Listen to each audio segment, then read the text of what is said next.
Hi guys, welcome for this another vlog. So tayo pala stars. nalagyan ko na ito na mga labubo cards. Mga 5 pieces nga pala ito. 1, 2, 3. Di ko na pinalagyan ng yan. Tapos isang watermelon. Tapos nga pala nilagay ko na ulit yan dyan.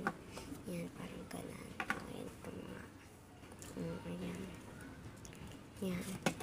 Nilagyan ko na rin din orange beans. Tapos, nilagay ko na sa loob. Tapos, napalitan ako ng orange beans natin. So, nilagyan ko naman siya niyan ng mga anika-niko dito. Yung kanan ng make your own business. Yan. So, ito nga pala ipatapos na. Yung nga pala di ko kasi ipapakita yung mga yung paglalagay ko ng tape yan. So, bye-bye! Bye-bye! Bye-bye! Bye-bye!